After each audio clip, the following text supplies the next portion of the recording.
Pemirsa, sepanjang tahun 2024, pemasukan dari industri film dan bioskop tidak mampu menembus angka 9 miliar dolar Amerika. Angka ini masih kalah dengan tahun sebelumnya, yakni 2023. Memasuki tahun 2025, kalangan bisnis film dan bioskop berharap dapat menjadi momen untuk kembali bangkit.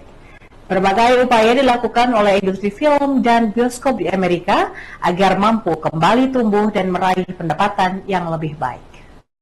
Persaingan dari layanan streaming, COVID, hingga mogok aktor dan pelaku industri film lainnya terus menekan pemasukan bioskop dan studio film. The industry is really hoping that it's one of our first real normal years. I know we keep saying normal since the pandemic, but, we had the pandemic, we had the strikes. Like, the release calendar has really been rattled around, a lot of changes, and so 2025 is really looking like it's going to have the first consistent, sort of uninterrupted stream of movies that we've seen for the first time, perhaps since 2019.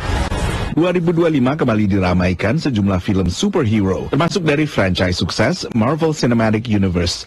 Film-film inilah yang mendominasi box office sebelum pandemi.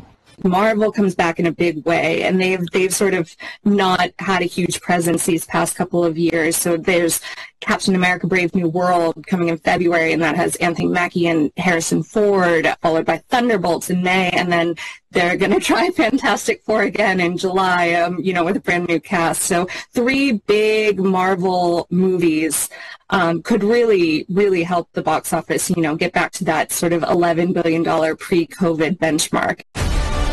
Kali ini superhero DC Comics tak mau ketinggalan dengan film baru Superman yang akan meluncurkan franchise baru DC Universe di bawah arahan James Gunn, menggantikan DC Extended Universe yang alur ceritanya ternyata kurang memikat sebagian penggemar film superhero sehingga pemasukan box office-nya kadang kurang menggembirakan.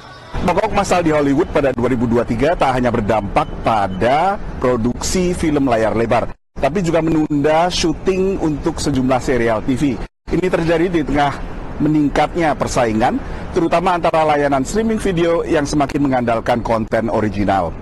Sepanjang 2024 ada sejumlah serial yang mendadak sukses, termasuk Baby Reindeer di Netflix dan Shogun di FX. Tapi secara kuantitatif, jumlah serial yang diproduksi relatif lebih sedikit. There were 600 scripted TV shows in 2022. Nobody really knows what that new number is going to be in 2025.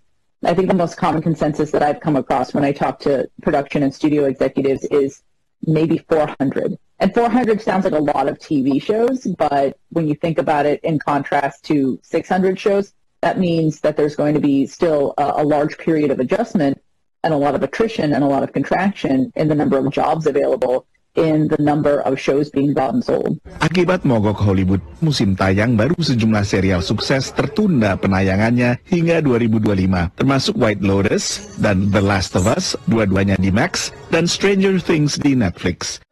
Dari Washington DC, Nova Purwadi dan tim VOA. Terima kasih pemirsa, Anda sudah menyaksikan Economic Update pekan ini. Terus update berita ekonomi terkini hanya di UBTV. Saya Belina Amanda pamit, sampai jumpa.